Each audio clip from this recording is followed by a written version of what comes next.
Deep in the mountains, a team of American soldiers pretends to surrender to sneak inside a dangerous enemy fortress. But when a shocking face appears in the darkness, everything changes. Could they escape once their secret is discovered? Stay with us to find out what happens next. The sun barely touched the jagged ridges of the Kunar Valley, casting long shadows over the steep cliffs and narrow trails of eastern Afghanistan. To the locals, this place was just another part of life, remote, harsh, and untouched. But to those watching from faraway screens and command posts, the Kunar had earned another name, the Valley of Fire. Reports had been piling up for weeks. Cross-border ambushes targeting supply routes, sudden disappearances of patrols, and intercepted messages in a language too carefully coded to crack. Something unusual was unfolding deep inside the stone backbone of the valley, and it all seemed to trace back to one location, a compound nestled into the cliffs like it had always belonged there. Perched high above the valley floor, the structure was nearly invisible unless you knew where to look. Built from the same stone as the surrounding terrain, it blended with the mountains like camouflage crafted by time itself. The few drone images that managed to slip through the cloud cover revealed little, just a cluster of shapes barely distinguishable from rocks. But it wasn't what was visible that raised alarms. It was what was. From the north, convoys were spotted on narrow ridgelines, small trucks moving slowly. Often in the early evening, they'd travel for hours then vanish. Not into a grove. Not behind hills, just disappear. Surveillance drones tracked one of these convoys on a moonlit night, following its path with quiet patience. The lead truck reached a steep section of the cliff, paused, then appeared to vanish into the rock itself. A moment later, the truck's brake lights flickered once, then were gone, swallowed by the mountain. That single observation set off a chain reaction. At a forward operations center, miles away, analysts reviewed the footage over and over again. The terrain didn't support surface roads at that location. No villages were nearby. No paths led beyond that point. It could only mean one thing: a hidden entry. The realization turned this quiet stretch of Afghanistan into a hotspot of attention. Intelligence suggested that this wasn't just a storage site or a meeting place. It might be something far more serious. According to intercepted chatter, this stronghold could be where American captives were being held, soldiers who had disappeared during operations in the region months earlier. Their names had become hushed whispers among their units. No proof of life, no ransom demands, just silence. Until now. Local sources confirmed the presence of a compound, but none dared approach. One elder, in hushed tones, described how supply donkeys returned without their guides. Another warned of lights deep inside the mountains during nights without stars. Each piece added to the growing mystery. But the biggest obstacle wasn't the unknown, it was how to get close. Planners weighed their options. A direct strike. Impossible. The stronghold was too close to civilian homes scattered throughout the lower slopes. A wrong step could put entire families in harm's way. Even worse, analysts feared the presence of underground tunnels. An airstrike might not damage the internal structure at all. It could simply collapse the outer shell, sealing off everything and everyone inside. So instead, a different kind of strategy was born. Something risky, something unusual. Before plans were drawn up, an elite reconnaissance team was dispatched to observe the area from a distance. After days of watching, they confirmed more troubling signs. Figures entering during daylight hours and not emerging for days. Faint smoke rising from cracks in the cliffs, and flashes of movement just inside shadowed crevices too fast to identify, but too controlled to be random. It was clear this wasn't just a hideout. This was a fortress, and it was active. Even among the region's most hardened terrain, this stronghold stood apart. It seemed untouched by the passing of time, built from rock, reinforced with layers invisible to satellite eyes. If American captives were being held here as the intelligence hinted, it was going to take more than firepower to get them out. It would take strategy, precision, and perhaps a little deception. What made the compound even more dangerous was that it didn't announce its strength. There were no visible guards, no lookout towers. No roadblocks. Its defense was in its invisibility. You couldn't fight what you couldn't find. Back at the planning center, the team gathered late into the night. Maps were spread across the tables, satellite photos pinned to walls, dozens of angles considered and rejected. Every traditional approach carried too much risk. The usual tactics wouldn't work. Then, a voice in the corner of the room suggested something so bold it quieted the space. "What if we didn't fight our way in?" he said. "What if we walked through the front door?" Silence followed until someone responded. "They'd never allow that. Not unless they believed we weren't a threat." The idea began to take shape. If a team could stage a fake surrender, pose as captives and be brought in willingly, they might be able to uncover the layout of the fortress from the inside, maybe even find the prisoners if they were still alive, and signal for help without raising alarm. It was a long shot, a dangerous one, but it was better than walking blind into a mountain that could swallow them whole. The stage was set, a hidden fortress carved into stone, a mystery surrounding lost soldiers, a plan that no one had ever attempted before, and at the center of it all, a group of hand-picked specialists, each carrying skills, secrets, and burdens of their own, ready to walk into the unknown. The valley was quiet now, but not for long. Something was about to begin, something that would test the limits of courage, trust, and the thin line between truth and illusion. From the outside, the assignment looked impossible. Walk into a fortress hidden in the cliffs of the Kuringal Valley by pretending to surrender, and once inside, uncover its secrets without giving yourself away. But not every mission is meant for the many. Some are designed for the few. Those few were chosen not for their ranks or titles, but for their minds, for their ability to think quickly, adapt instantly, and vanish into a role so convincingly that even their closest friends might question who they really were. Staff Sergeant Colin Ramirez was the first name circled. He was no stranger to impossible terrain. Years earlier, during a mission in the mountains of eastern Afghanistan, his team had been trapped in a narrow canyon for sows, surrounded and cut off. Where others panicked, Colin adjusted. His calmness wasn't cold. It was precise. He didn't raise his voice, didn't rush decisions. He simply assessed, adapted, and acted. He emerged from that mission, changed but respected. Those who had served with him said he could walk through fire without flinching, so long as someone needed him on the other side. He would lead this team, not because he was loud, but because when things spiraled, he was the only one who didn't. Private First Class Brendan Knox was next. Younger, sharper in some ways, and fluent in local dialects that most interpreters only studied from a book. But Brendan wasn't just a translator. He understood Dune, posture, subtle cultural signals. He could walk into a crowded market and blend so naturally that people would assume he was raised there. His special gift, though, wasn't just language, it was people. He had studied psychological operations, the way words could be shaped into tools sharper than any weapon. He could lie with a smile and truth in his eyes. He would be essential for selling the act, the surrender. One wrong word, one misplaced phrase, and the mission would fall apart before it even began. Corporal Malik Jefferson brought something else. Before enlisting, he was an engineer who built communication networks. He was quiet, but carried a presence, a calm confidence that came from knowing that in the middle of hours, he could still get a signal out. Malik could patch together a transmitter from spare wires and an old radio, and he could do it while others were still figuring out which way was north. In previous operations, his ability to intercept transmissions and sense trails had misdirected entire enemy units. For this mission, he wouldn't just be keeping them connected, he'd be their eyes and ears in the dark, ready to record every detail and send the truth back home, even if they never returned. Then there was Sergeant Ava Munro. Some in the intelligence community called her a ghost. She had operated in the Balkans during one of the most politically fragile times in recent history. Fluent in disguise, culture, and behavior, Ava could shift her air in like slipping on a coat. Once she posed as a foreign journalist for nearly 2 months without detection, feeding back intelligence that later prevented a major disaster. Her strength wasn't just disguise, it was adaptability. She understood how people looked at others, what they expected, what made them suspicious. She'd been trained to disappear in plain sight and take others with it. Together, these four formed a team, unlike any other. They were brought into the operation under cover of night, flown into a secluded location in the highlands, with no names on the manifest, and no questions asked. When they entered the planning room, the energy changed. Each of them carried a different strength, a different burden, but they shared one thing. They had volunteered.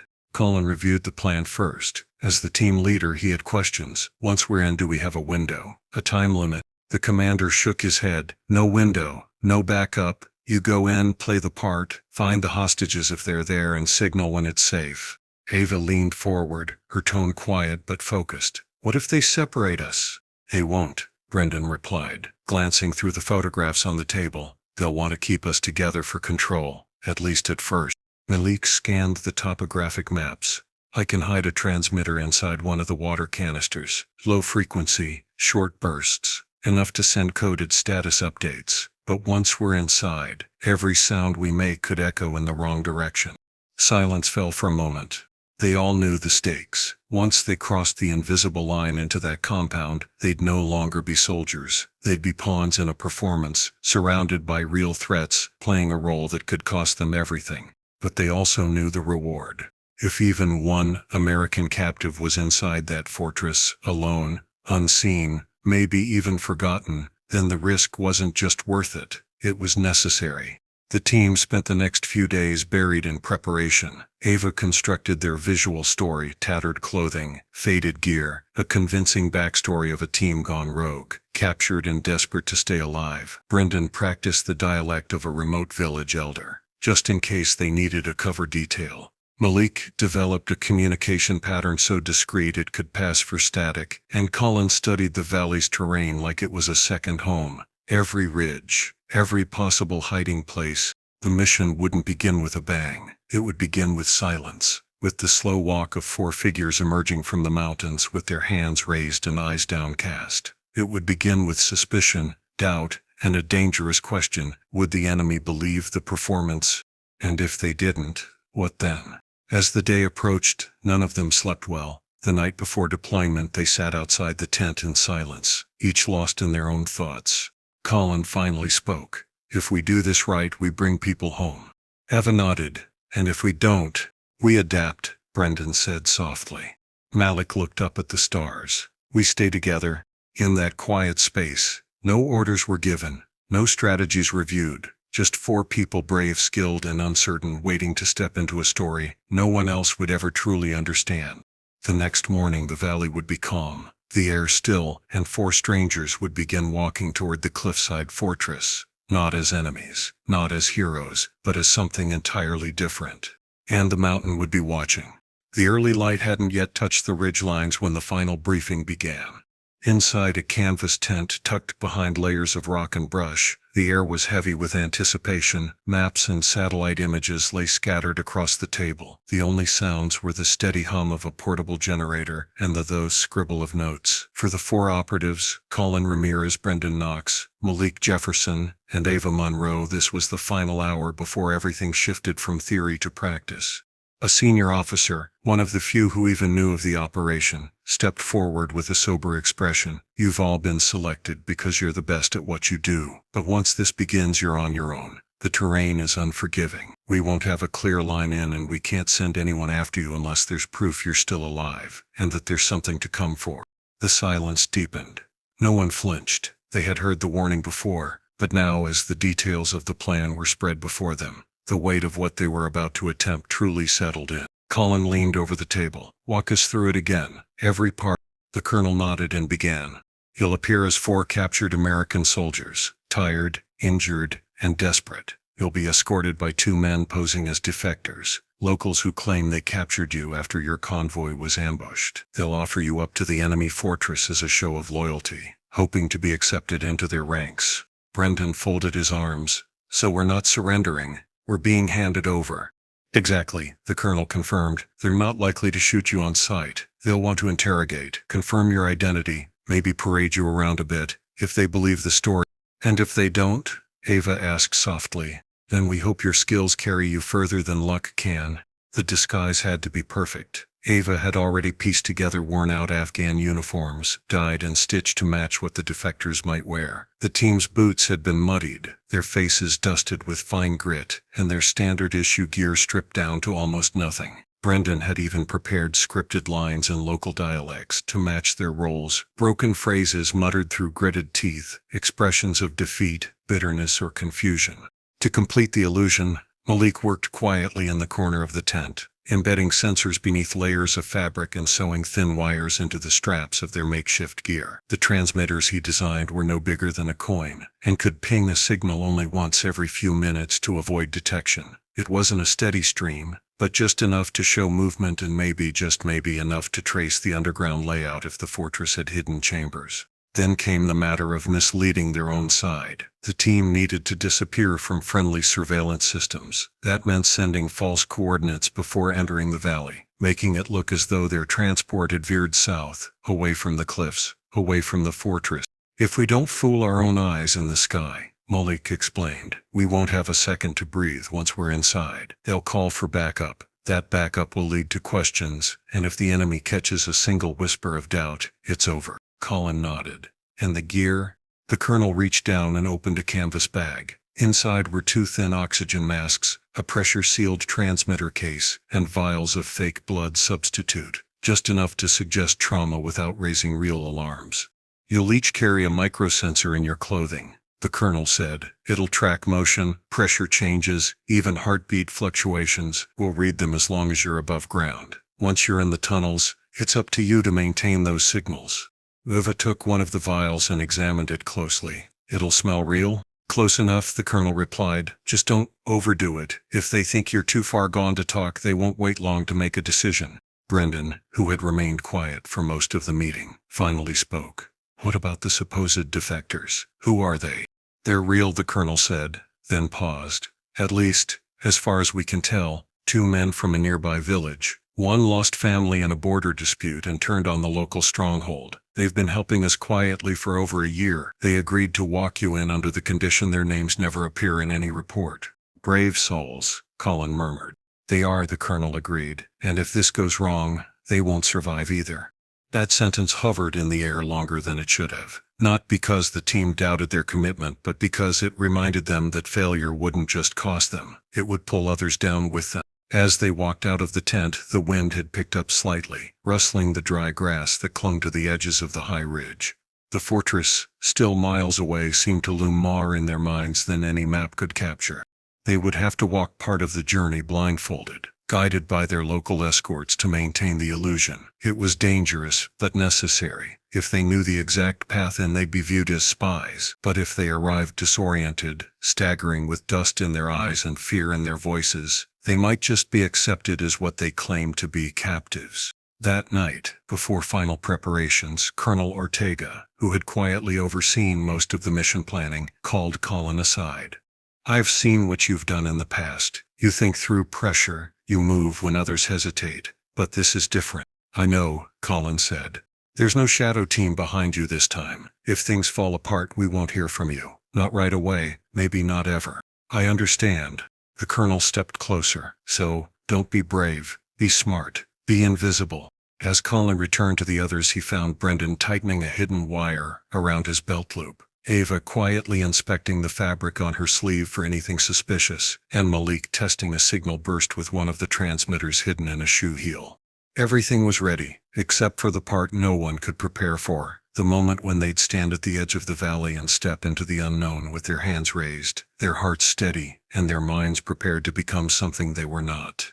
In the morning, they would walk not as soldiers but as bait. And the fortress? It would be watching. The sun hung low behind the jagged ridgeline. As Colin Ramirez and his team followed their guides along the narrow trail, loose stones shifted underfoot, and the path twisted through dense brush and over rocky ledges that offered no handholds. With each step, the silence grew heavier. The towering cliffs on either side seemed to lean inward, swallowing every sound except for the crunch of worn boots and the occasional whisper in a local dialect between the 2 escorts leading them forward.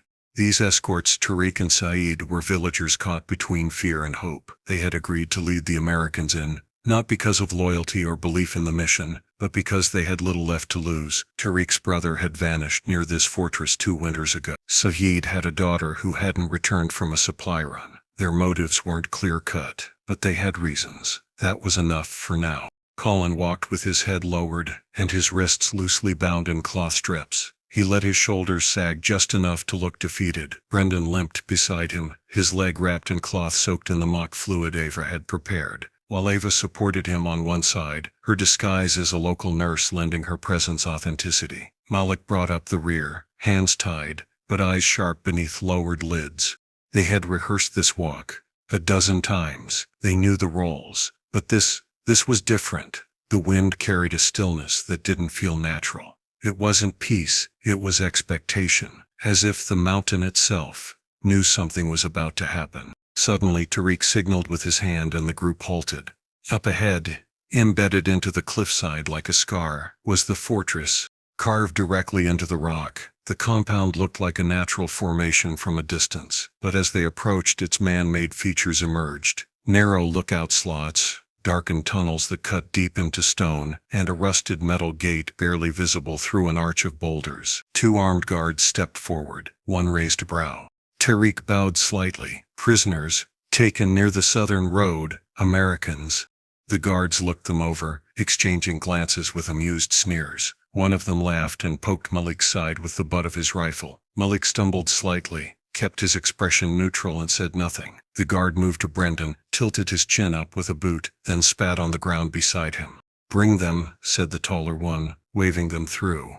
The gate creaked open, revealing a dim corridor. The air inside was cool but stale, thick with the scent of oil and dust. The fortress was deeper than any of them expected. Tunnels branched like veins, shadows moved without making noise. No windows, no clear exits, just stone and silence. As the team was led in, the guards called out instructions. In sharp, rapid bursts, Ava caught a few words. Split them, check papers, medical room. The plan was unraveling, just a little, just enough to make her skin tighten. They reached a small room, lined with mismatched chairs and a broken desk. A swinging bulb lit the space unevenly. One guard gestured for them to sit. "Separate," he said. "No speaking." They were split into pairs. Colin and Malik were led down a passage to what looked like a storage space, while Brendan and Ava were taken in the opposite direction. The separation wasn't ideal, but it had been considered. They knew the risk. Inside their holding area, Colin kept his eyes moving. Behind the stacked crates, he noticed movement through a grated opening. Children, no older than 12 or 13, crouched with rifles almost as tall as they were. They weren't playing. They were drilling, marching, practicing. Colin felt a weight press on his chest. These kids weren't just bystanders. If anything went wrong, they'd be involved. He exchanged a quiet glance with Malik, who had also seen it. No words passed between them. None were needed. Meanwhile, Ava and Brendan were escorted to a medical room, barely more than a stone-walled chamber, with a cot, a wash basin, and a rusted metal cabinet. A woman in plain clothes stood by the doorway, arms crossed. She was not one of them. Her eyes showed doubt, suspicion. Ava stepped into character instantly. "He's losing strength," she said, in the local tongue. "Let me tend to the wound." The woman nodded cautiously and stepped aside. Brendan groaned and leaned into the cot. His leg throbbed, not from pain, but from staying so still in the awkward fake wrap. Ava reached for the cloth bag she carried and pulled out gauze, a bottle of water and a small vial with adhesive, enough to secure a listening bug beneath the metal frame of the cot. She worked slowly, murmuring as she dabbed at the fake injury. When she leaned down, she pressed the tiny transmitter beneath the bed, hiding it beneath peeling paint. It clung with just enough stick to remain unnoticed, but active.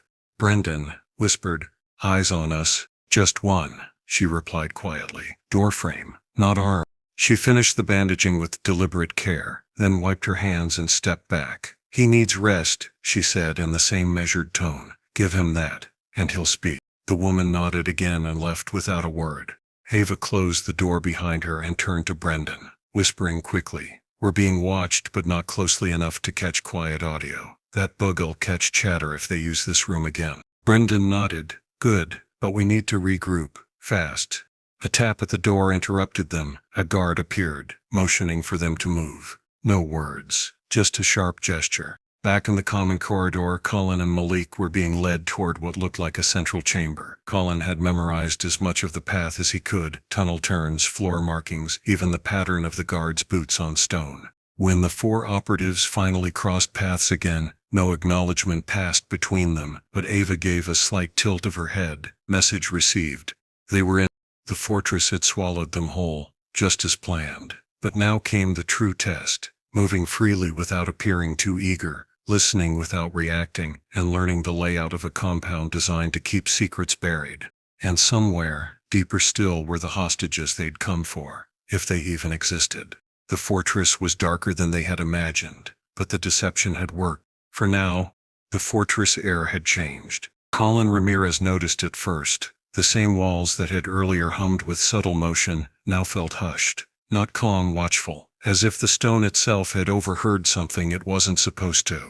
After the brief medical stop, the team had been confined again, this time in a darker, narrower section of the compound. The holding area wasn't built to be comfortable. Low ceilings forced them to hunch, and the only light came from a narrow slit near the ceiling, where a flickering bulb swung on a wire. Colin paced slowly, careful not to look alert, but his mind was racing. The corners of the room didn't meet cleanly, meaning hollow space might be hidden beyond, and the scuff marks on the stone floor, too frequent for a cell rarely used. People passed through here often. Brendan leaned back against the far wall, eyes closed but ears open. Ava crouched near the doorway, quietly adjusting her fake medical kit, though her fingers were subtly twisting the embedded dial on the signal booster hidden beneath the elastic strap of her boot. Malik sat cross-legged in the corner, gently tapping at a wire he'd tucked into a seam in his belt. The signal was growing weaker. Something was interfering. Then, from the corridor outside, came the sound of approaching footsteps, slow and steady. 2 sets, not guards, boots too heavy, too clean, and then, a pause. The door creaked open, and in stepped a figure none of them expected to see again. He looked different, thinner, worn down, his skin pale beneath the dim lighting, but the sharpness in his eyes hadn't faded. His uniform was faded and mismatched. A foreign scarf hung loosely around his neck, and his right arm was wrapped in a sling, but Colin would have known him anywhere. Lieutenant Harper Lynn. He had vanished 3 weeks earlier during a mission that turned south near the eastern ridgelines. Word was that his convoy had been caught off guard in an ambush. A recovery team had searched the area for days. The official report had quietly listed him as presumed dead. Yet here he was, alive, standing only feet away, staring straight at Ramirez. Harper's eyes darted across the room, then locked onto Colin's. He stepped forward slowly, a limp in his gait. Then, barely above a whisper, he said, "Colin?" The name slipped out with a mix of disbelief and hope, but it carried too far. Because near the entryway, partially shadowed by the doorframe, stood a young sentry, no older than 15, eyes sharp despite his youth. He turned his head slightly at the sound, his attention centered on Harper like a hawk, spotting movement in tall grass. Colin didn't flinch, but Ava saw it. Brendan noticed the boy straighten. Malik's hand stilled on the wire. Too late. The teen stepped out and disappeared down the corridor in a rush. The door slammed shut. Colin moved first, rushing to Harper. "What happened? How long have you—" Harper held up a hand. "No time. I overheard your names 2 days ago. I thought I was imagining it." Brendan interrupted. "We need to move. Now." Malik checked the line. Static hissed in his earpiece. "Signal's breaking. Something's jamming it." Ava stepped to the wall, her voice low but urgent. "We've been compromised." That kid heard the name. "They're not going to check a list. They're going to check behavior." Just then, the overhead bulb flickered once, then twice, and shut off completely. Darkness. And in that silence a low rumble echoed from deep within the tunnels. It wasn't the sound of footsteps. It was doors closing. Metal gates, heavy latches. Brendan leaned toward the door, straining to listen. From outside, muffled voices in the local language rose in pitch. He recognized a familiar tone, authority, then words he understood. "Seal all lower corridors, no movement. Bring everyone to the hall. All prisoners accounted for." Brendan's voice tightened. "They're locking this place down. All tunnels. They're checking for fakes." Colin turned to Harper. "Do you know another way out?" Harper shook his head slowly. "No one gets out once they're brought in. But there's a lower chamber, where they store confiscated gear. I was taken there twice. There are vents. Narrow. But they lead to the west wall." Eva nodded. "We need to find it." But Malik's voice cut in, dry, clipped. "We've got another problem." He pointed to his comm device, now giving off a steady low buzz. "Signal's gone. Completely. That wasn't natural. They activated something. We're in a full block zone." Harper looked confused. "What does that mean?" "It means," Malik said, "we're alone." Colin's mind spun, racing through options. They had expected risk, even planned for disruption, but not like this. Not all lines cut, not their cover blown, not in a fortress where every hallway looked the same, and most of them led nowhere. He looked at each of them, one by one. Brendan, tense but sharp, ready. Ava, controlled, eyes scanning. Malik, calculating. Harper, weary but not broken. "We move now," Colin said, but didn't ask where. She reached into her bag and produced a strip of cloth, sliding it beneath the door to test airflow. Left corridor leads to a larger space. Cooler air, probably storage. Colin nodded. "That's where we start." They waited, counted heartbeats, then cracked the door. Empty hallway. No guards in sight. The team slipped into the shadows, moving quickly but quietly, footsteps soft against the stone. Ava took point, Harper beside her. Brendan watched the rear. Malik guided them by memory of signal gradients and airflow changes. The deeper they went, the colder the air grew. Damp, heavy, and the tunnels widened. Colin whispered, "This place is alive. They've been here longer than we thought." Ava murmured, "And they know it better than we ever will." Then Brendan stopped. He pointed to a door left slightly ajar. Faint light spilled from within. Storage. Colin pushed it open slowly. Inside were crates, some wooden, some metal, stacked against the walls. A flickering bulb hung from exposed wires above. The space smelled of rust and oil. But most importantly, vents. High above near the ceiling were 2 square openings, just big enough for one person at a time. Harper exhaled. "That's it. That's where they took my gear. That vent leads to the outer slope." Colin turned to Malik. "Can we get a signal out once we're near that wall?" Malik nodded slowly. "Maybe, but we'll only have a few seconds." Then they heard it. Boots. Echoing. Not far now. Colin stepped forward. "Then we make those seconds count." The air inside the storage chamber grew colder as footsteps echoed in the distance, no longer isolated but overlapping, hurried. Colin Ramirez exchanged a sharp glance with Malik Jefferson. No more time to plan. No second chances. "We split," Colin said, voice calm but firm. "Ava takes Harper and the others. You and I stay." Malik hesitated only a second before nodding. "We'll buy time. Make it count." Ava didn't argue. She moved quickly to the vent, stacking a metal crate under it for a step. Harper struggled with his weight, but managed to climb up with her help. 2 more prisoners, faces gaunt but eyes filled with hope, waited their turn. Ava kept her voice low, steadying their nerves. Colin turned to Malik. "We need noise, enough to make them second guess. What's going on?" Malik opened his satchel and pulled out a battered transmitter, one of the backup field units they'd brought in, now mostly useless with the signal jammed. He stripped the casing and rerouted a few wires, splicing it with a chipped sensor pulled from his. "It won't broadcast far," he muttered, "but it'll mimic air support chatter if someone's scanning frequencies nearby." Colin gave a half smile. "That'll rattle them." The flick of a switch, a static-laced burst of sound filled the air, part signal, part distortion, with hints of English transmission patterns echoing through the fortress. Outside the room a commotion began, shouts, hurried movement. The timing was perfect. Malik pressed the volume higher. Meanwhile, Ava helped the last prisoner through the vent. She followed, her gear weighing heavy on her back. The shaft was tight, forcing them to crawl through the rocky tunnel in a single line. Harper, visibly exhausted, kept pace. "Left here," he whispered hoarsely. "This path should split up ahead." Ava paused. "How do you know?" Harper nodded. "In my second week here, they moved me." The guard complained about how hard it was to clear the older passages. He mentioned something, an old Soviet escape route, used decades ago, said it collapsed, but not fully. Some fighters still use parts of it during bad winters. Ava's eyes narrowed. "You think it's real?" "I'm not sure, but I think I can find it." Behind them the faint sounds of the decoy transmission echoed. The rumble of movement above and below suggested the confusion was spreading. Harper pointed down a sloped corridor to the right. "It's that way, through a storage pit." The entrance was under a broken pipe.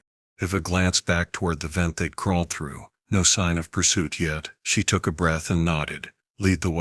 Meanwhile in the storage chamber, Colin and Malik had begun their own act. They propped the door open, made deliberate scuff marks on the floor to fake hasty movement, and left a trail leading down a false corridor. The noise from the transmitter was now accompanied by flashes of light, reflected off a cracked mirror and aimed down the hall to mimic distant flares. Footsteps neared the door. Colin tapped Malik's shoulder. "Time to vanish." They slipped into the wall's narrow service access on the far side of the chamber, barely wide enough for 2. Malik left the transmitter behind, still broadcasting. He also activated a second decoy light source from a power cell wrapped in cloth. tossed under an empty barrel. Within seconds, several voices filled the storage room, yelling over each other. Then came the sound of crates being overturned, followed by the unmistakable tension of confusion. "Keep going," Colin whispered. In the passage above, Harper led Ava through a bend, pointing to a corroded pipe splitting off the ceiling, ending in a jagged break. Below it, partially hidden by fallen debris, was a narrow lobe. Ava crouched low, brushing dust away. There it was, a chute, caved in at the edges but just wide enough for a person to slip through. Cold air drifted from the depths below. "Does it lead out?" she asked. Harper nodded. "It connected to a river bend in the valley. The lower end flooded years ago, but if we can get far enough in, there should be another opening through the rock layers." Ava helped lower the two prisoners first, then turned to Harper. "You sure you're up for this?" He smirked. "Not really, but we're already halfway to impossible." Ava chuckled softly, then helped him down before following. As they descended into the unknown, the stone tunnel closed in tighter. The walls were rougher now, no longer carved but naturally formed. Water dripped somewhere far below. The sound gave them direction and hope. Back near the storage chamber, Malik and Colin reached a secondary shaft that sloped upward. Malik paused to press a fresh wire to the wall, hoping to catch a brief signal bounce. Nothing. Colin put a hand on his shoulder. "We gave them time. That was the job." Malik gave a quiet nod. "Let's find another way up. If they're still jamming, we'll send the signal from higher ground." The two men continued climbing, every step echoing as the tension grew behind them. Elsewhere, Ava and Harper crawled through the narrow escape tunnel, the other prisoners behind them. Their breathing grew shallower with each foot forward, but then finally a draft, fresh air, a faint simmer of life. The end was near. Not freedom, not yet, but the possibility of it. Ava turned to Harper. "You just saved 4 lives." He gave a tired smile. "Not yet, but we're closer than we were." Behind them, in the maze of confusion and fading light, 2 teammates still moved through the dark, holding the line with only wit and courage. The improvised plan wasn't perfect, but sometimes, in the silence between collapse and survival, all it takes is a spark. The air inside the fortress vibrated with tension. From deep within the compound, distant shouting erupted. The language was harsh and quick, orders bouncing off the stone walls. Guards sprinted through the corridors with weapons drawn, eyes wild and uncertain. Nothing was going as expected. Down in the lower storage area, Colin Ramirez crouched behind a crate, a twisted piece of metal jammed into a rusted valve. Beside him, Malik Jefferson held the last of the ration soaked in a flammable solvent. They'd scavenged from broken lamps. It wasn't meant for anything explosive, but it would do. "You sure this'll get their attention?" Malik whispered, eyes darting to the cracked door. Colin gave a short nod. "They expect us to run. Let's make it look like we did." Malik struck the flare. The soaked rations caught fire fast, and within seconds the flames had jumped to the edge of an old ammunition barrel. Then came the smoke, thick, suffocating and curling upward like a owie storm. Colin threw an empty pack into the smoke to stir the illusion of movement. Then they backed away into a tight service passage. Moments later, an echo of loud cracks filled the corridor. Not a full explosion, but enough to make anyone believe that someone had tried to blast their way out. Guards started shouting in panic. Some rushed toward the smoke, others backed away, unsure if there was a real fire or another trap. In the chaos, the fortress's order, so carefully maintained, was unraveling. Ramirez exhaled, wiping a layer of sweat from his brow. "That should buy them time." "They'll be watching every exit now," Malik said quietly.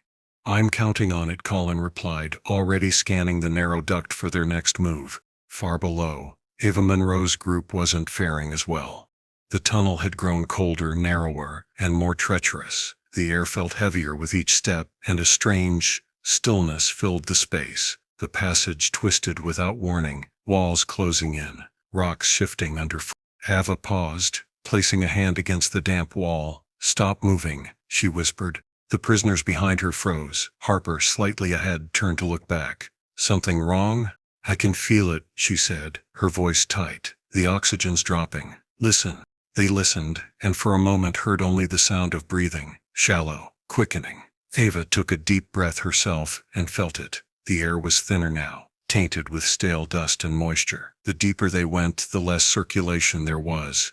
Panic crept in. One of the rescued men coughed violently. Another leaned against the tunnel wall, face pale and dripping with sweat. Harper looked down at the rocky floor. We need to move fast. There's no air system here, just old airflow from cracks above.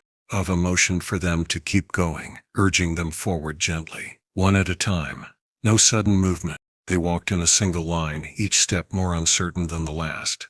But the tension finally cracked when one of the prisoners slipped. The man's foot hit a loose rock, sending it tumbling. The ground beneath them shifted with a low, hollow sound, like a groan from the earth itself. Before anyone could react, part of the tunnel ceiling collapsed. Dust exploded into the air. Rocks rained down, forcing them to duck. The entire group froze.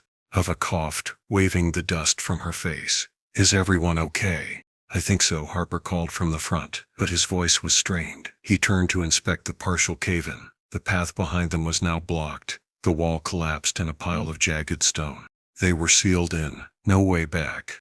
Ava steadied herself, scanning the tunnel with her flashlight. It flickered, then steadied. Harper, she said quietly, we need a lid. I don't know where this goes anymore. Harper looked down the tunnel. He hesitated, then nodded. I'll take point.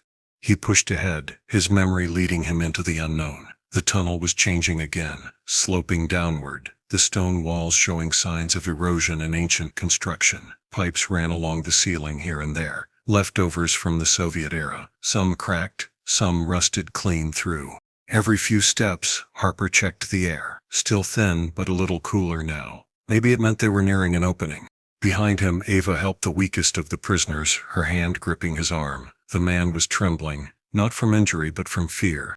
Just a little further, she murmured, we're not turning back. Harper suddenly stopped. Wait, he said. Her caught up to him, peering over his shoulder. Up ahead, a faint shimmer flickered across the wall. Light, Harper whispered. They all looked. It was barely noticeable, but it was there, a glimmer bouncing off the uneven surface, filtered through what seemed like layers of stone and dust.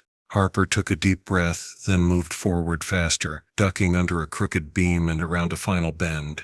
There it was, a narrow vertical shaft that extended up into darkness. Fresh air drifted down from it, thin but present.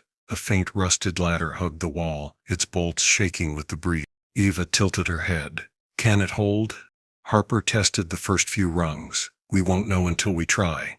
Back in the fortress, smoke from Colin and Malik's staged breakout had reached the upper corridors. The guards were now disoriented, scrambling to find where the supposed escapees had gone. Some feared an attack from inside. Others started checking the outer gates. Meanwhile, Colin and Malik used the confusion to scale toward the rooftop outcrop they'd spotted earlier. It was risky, but it offered the highest point in the fortress. If they could just get one signal through, someone on the outside might pick it up.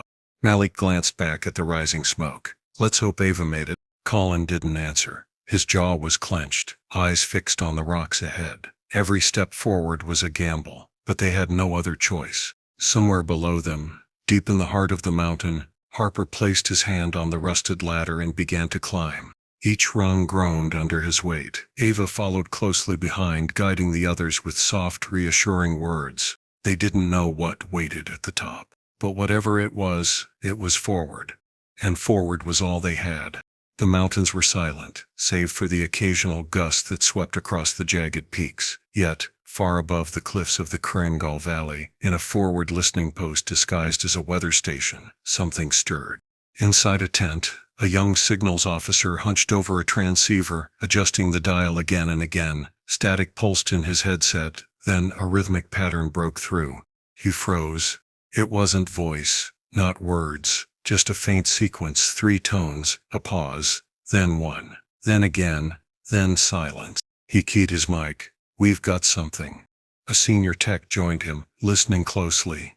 The pattern repeated. Morse, ghost protocol still active, location unknown, assistance required. 10 minutes later, engines thundered to life at the edge of the valley. 2 black helicopters lifted off the deck, slicing through the morning haze. A SEAL team was already en route, directed by nothing more than a vague, coordinate triangle, drawn from triangulated pulses bouncing off surrounding ridges. Somewhere between them lay a signal too weak to pinpoint, but too precise to ignore.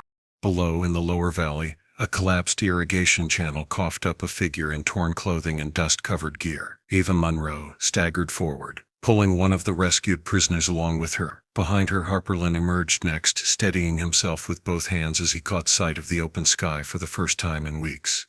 Eva dropped to one knee, exhaling as the sunlight hit her face.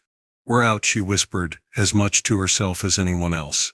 Then, from a distant ridge, a low whoop-whoop-whoop grew louder. She looked up. Black shapes crested over the mountain. Apache helicopters' rotors sweeping the clouds aside like kittens. "Signal worked," she breathed. "They heard us." One Apache swept low over the ruins of a small bridge nearby, scanning the terrain with thermal scopes. Moments later, boots hit the ground. SEALs in desert camouflage approached swiftly, one of them dropping to Ava's side. "You Monroe?" he asked. She nodded. "Ramirez and Jefferson?" he asked quickly. Her expression shifted. "Still inside." Meanwhile, in the fractured outer wall of the fortress, Colin Ramirez pressed his back to a crumbling pillar. Just ahead, the lookout tower loomed, a skeletal frame wrapped in wire and rusted beams. Malik Jefferson crouched beside him, rifle in hand, dust and soot streaking his face. "They're circling," Malik muttered, peering out through a broken slat. They could hear movement all around them, shouts, boots scuffing stone, the occasional crack of something metallic hitting rock. The fortress was on full alert now. The fake breakout had done its job too well. Guards assumed an internal breach, and everyone was looking for the supposed infiltrators. Their ammo was nearly gone. "2 magazines, Malik said, checking his gear. "You?" "1.5, Colin answered, "but I've got something better." He reached into a side pouch and pulled out a small, palm-sized canister. A blinking red light pulsed from its side, an improvised distraction device he'd prepped hours ago from parts salvaged in the fortress. "This goes off in 5 minutes, Colin said, loud enough to sound like a breach. "They'll shift everyone toward the south wall." Malik raised an eyebrow. "You thinking we slipped through during the panic?" Colin shook his head slowly. "You are." "I'm staying." Malik's face tightened. "Don't even think it." "There's no time to argue," Colin said, voice steady. "You get out. Link with Ava's group and guide the team back here. I'll buy us time." Malik stared at him, jaw clenched. "You better make it out too." Colin offered a faint smile. "I've got unfinished business, not planning to leave it behind." They clasped forearms briefly, silent acknowledgement of the trust between them. Then Malik slipped into the shadows of the tower's rear stairwell, vanishing with the wind. Colin limped toward the outer ledge, placing the device behind a stone crate. He adjusted the timer and stood still, listening. Around him, voices echoed closer. Shadows moved between slats. One voice, deeper and more authoritative, shouted something sharp, likely an order. Colin took a slow breath and stepped into the open. "Over here," he shouted. For a heartbeat, silence. Then the response erupted. Shouts, footsteps, chaos. Colin turned and limped toward the cliff edge, drawing them away from the crate. They followed, shouting in a storm of confusion. He passed a slanted beam and ducked behind it just as the device's light blinked its final flash. A heartbeat later, the mountain rumbled. The device let out a deafening shriek, not from fire but from sound, a piercing mechanical wail designed to mimic a deep detonation. Dust rose, stone cracked, and echoes boomed down every corridor of the fortress. In an instant, panic set in. Guards scrambled, shouting directions. Some began retreating toward the southern entrances. Others froze, unsure what had just occurred. From above, the Apache pilot saw it all. Visual on disturbance near the south wall. "Possible friendly. Hold fire," came the calm voice from the lead chopper. Back on the ground, Malik emerged near the collapsed channel, panting hard. He spotted Ava and the SEALs. "They're still in there," he gasped. "Who?" Ava turned sharply. "Ramirez." Malik looked up. "He set the trap. Gave us the window." She looked toward the mountain, a flare of anxiety rising behind her eyes. Then over the ridge a figure appeared, stumbling, limping, coated in ash and dust. "Colin." The SEALs raised their scopes but didn't fire. Ava stepped forward. Colin reached the final stretch and dropped to one knee, breathing hard. Behind him, smoke drifted from the south wall. The mountain fortress, so impenetrable hours ago, was now swarmed with confusion. He looked up at Ava, a crooked grin forming. "Told you I'd catch up." And for the first time since entering the Valley of Fire, the silence that followed wasn't foreboding. It was relief. The snowmelt ran quietly down the edges of Bagram's runway, streaking the tarmac with threads of silver. In the distance beyond the rising curtain of mountains, the dust was beginning to settle. The fortress, carved into rock and fear, was now silent. Its secrets had been pulled into the light, but there would be no headlines, no news tickers, no grand statements. Inside the base's field hospital, fluorescent lights buzzed overhead. A gentle hum of machines filled the room, broken only by quiet footfalls and the soft creak of a curtain being drawn back. Harper Lynn lay on a narrow cot, arms resting at her sides, the bruises around her eyes just starting to fade. Her voice, though faint, carried weight. "I thought I was gone," she said, looking up at Ava Monroe, who sat beside her. Ava didn't speak, only nodded slightly. "They kept me hidden," Harper continued, "not out of kindness. They wanted to use me. Photos, videos, staged messages, they needed a face to prove something. I played along just enough to stay alive." Her eyes drifted toward the window where light pressed through gauze curtains. "Every day I imagined someone was out there. I thought maybe you were one of them." Ava smiled faintly. Just took the long way in." Harper exhaled, a mix of relief and sadness. "Did Jefferson make it?" Ava hesitated, then nodded. "He's stable. They medevaced him out a few hours ago. Some of the tunnel debris caught his leg, but he stayed on his feet as long as he had to." Harper looked down at her bandaged arm. "That sounds like him." Across the compound, on the flight line, a small transport waited with its engines idling. Inside, Corporal Malik Jefferson rested against a cushioned stretcher, eyes closed beneath a soft blanket. He did little since being brought out. Not because of pain, though there had been plenty, but because of everything he'd left behind in that mountain. Beside him sat a duffel bag, marked only with his name and a tag reading priority clearance. He wasn't leaving with medals or speeches, just silence, and a quiet note of gratitude tooted into his hand from Colin Ramirez. "Still owe you lunch," it said in crooked handwriting. "I didn't forget." Back near the operations tent, Colin stood before a folded map, the terrain lines now smeared from coffee rings and long hours. A senior officer offered a subdued nod. "You and your team did what most would have called impossible," the officer said. "But it never happened, did it?" Colin asked, half smiling. "Officially, no. There'll be no record, no ribbons, no press briefings." He paused, "But the right people know." Colin looked out the tent's opening, watching a breeze flutter across a row of canvas flags. "Sometimes," he said, "that's better." Down the hall in admin, Ava sat with Brendan Knox at a long steel desk, each filling out pages of after-action paperwork that would vanish into sealed files. Knox tapped his pen against the form. "Feels strange, doesn't it?" he said, "like we just came back from a dream we can't talk about."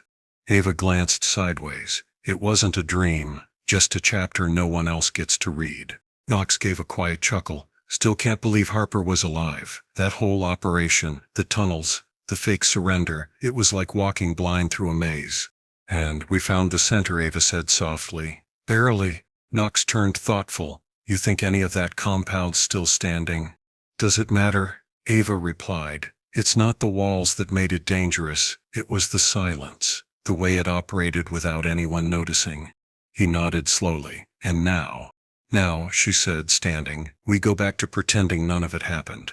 As the sun dipped behind the mountains, the shadows stretched across the valley, long and thin. A helicopter rose from the base, carrying Malik Jefferson eastward, his silhouette framed against the glass. In the ward, Harper Lynn watched the sky dim from her hospital bed. She reached for the small notebook the nurses had given her. Slowly she began writing, a name, a location, a memory, one piece at a time. Not for the world to see, but for herself, to remember that even in darkness, someone had come looking. Back near the tent, Colin stood beside Ava and Knox as the air cooled. None of them spoke. There were no goodbyes, no ceremony, just the shared understanding of what had been done, and what it had cost. As the wind picked up, Colin pulled a folded photo from his pocket, a shot from training. Before the mission, before the valley, before the ghosts, they stood side by side, arms slung around each other's shoulders, whole, unscarred. He held it for a long moment. Then, without a word, tucked it back into his coat and walked on. They all did. The sun hung low over Jalalabad, casting long shadows across the rugged hills that framed the city. Staff Sergeant Colin Ramirez stood alone on a rocky outcrop, the cool mountain air brushing against his face as he gazed down at the valley below. The hum of distant traffic and the faint chatter of villagers drifted up from the town, a stark contrast to the silence that had filled the fortress just days before. He pulled a small worn notebook from his jacket pocket and opened it carefully. The pages were filled with notes, sketches, and fragments of conversations, pieces of a puzzle that would never be fully shared. His pen hovered for a moment before he wrote a single line in steady, deliberate script. Sometimes the best way through fire is to wear its mask.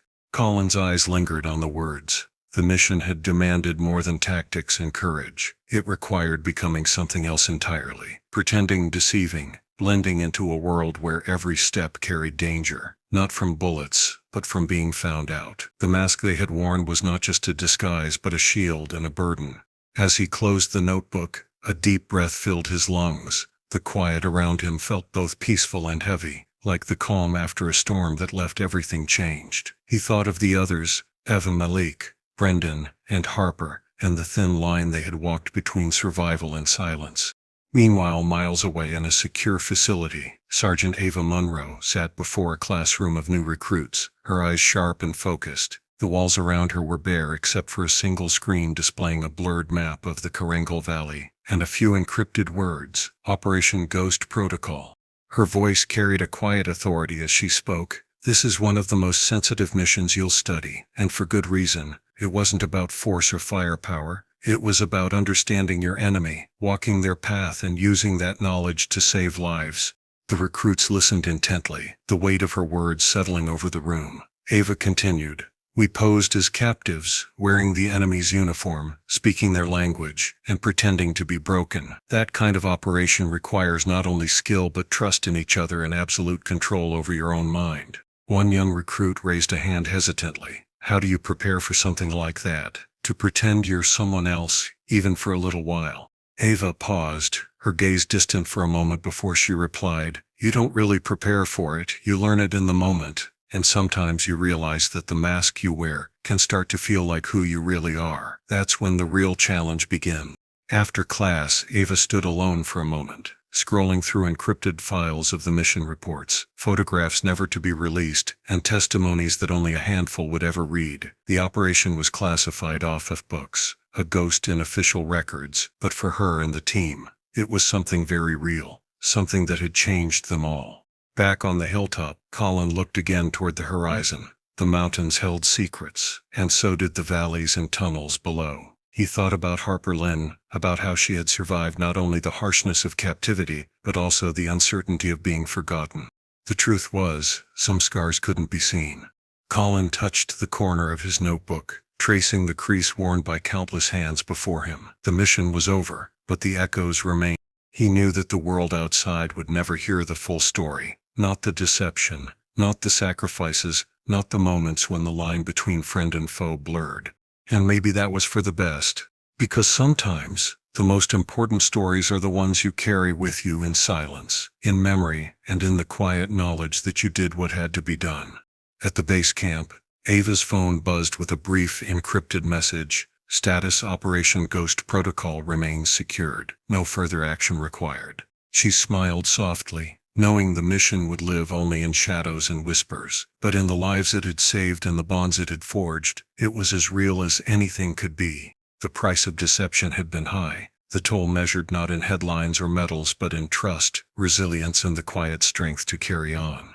As night fell over Jalalabad and the world turned, Colin Ramirez tucked his notebook away and looked up at the stars, steady and unwavering. In the vast darkness, he found a strange kind of peace. Sometimes, he thought, wearing the fire's mask was the only way to walk through the flames and come out whole on the other side.